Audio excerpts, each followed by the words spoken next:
ধারাভাষ্যে একটা আমাদের unwritten law আছে যে you should be non partisan, মানে কোনো দলকে নিজের দল হলেও ওটাকে সাপোর্ট করে কথা বলা যাবে না। অনেকে উই উই করে বলে যে আওয়ার টিম, ওইভাবে না বলে যা না দেশের নামটা বলে যায়। এটা হলো আনরিটেন ল যে নিরপেক্ষতা যেন বজায় থাকে। সেই কারণে অনেক সময় ডিরেক্টলি খোঁচা তো মারতে পারে না যে দল খারাপ করছে তুমি এটা সেটা বললে এটা মানে ইন্টারন্যাশনালি এটা বলবে যে তুমি এভাবে কথা বললে কেন। তো অফ এয়ার অনেক রকম খোঁচা খেয়ে আসছে জীবনে বহুদিন, কিন্তু যখন বাংলাদেশ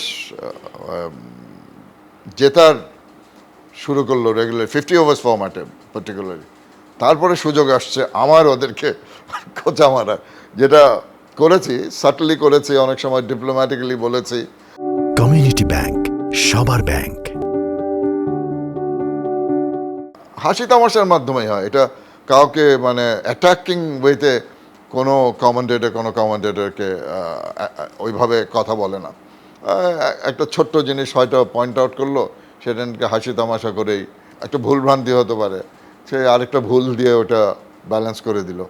হ্যাঁ, একবার একটা মানে আমার মনে হয় এই আবার বিশ্বকাপে 2003 ওয়ার্ল্ড কাপে আমরা সাউথ আফ্রিকায় ফার্স্ট ম্যাচ ছিল কানাডার বিরুদ্ধে ডারবানে। আমি তখন গেছি ইন্টারন্যাশনাল ফিডে কমেন্ট্রি করতে। তো ওই কমেন্ট্রির মধ্যে এটা অ্যাকচুয়ালি আমি বলে ফেলেছিলাম, তারপরের দিন কোরবানির ঈদ ছিল। তো আমি কমেন্ট্রিতে বলেছিলাম যে আজকে তো আমাদের খেলোয়াড়রা ক্যানাডা, তখন ক্যানাডা আরও আননোন ফ্যাক্টর ছিল ওই সময় 2003-এ, এত বছর আগে, যে তাদেরকে হারিয়ে আমাদের দেশের লোকের জন্য একটা ঈদের উপহার দিবে। এটা আমি কমেন্ট্রিতে বলেই ফেলেছিলাম।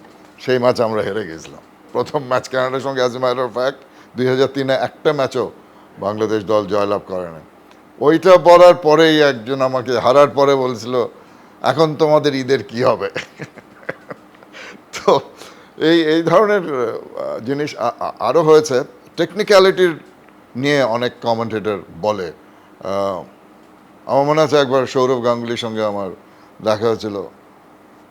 তো কথায় কথায় সৌরভ বলছিল, আমাকে বলো, দাদা আপনাদের ছেলেরা সব কিছু মারতে চায়, এইটার থেকে বিরত হবেন। খেলা তো তখন কিন্তু 2020 ক্রিকেট হয় নাই, সেই সময় ওর অবজারভেশনটা এটা ছিল।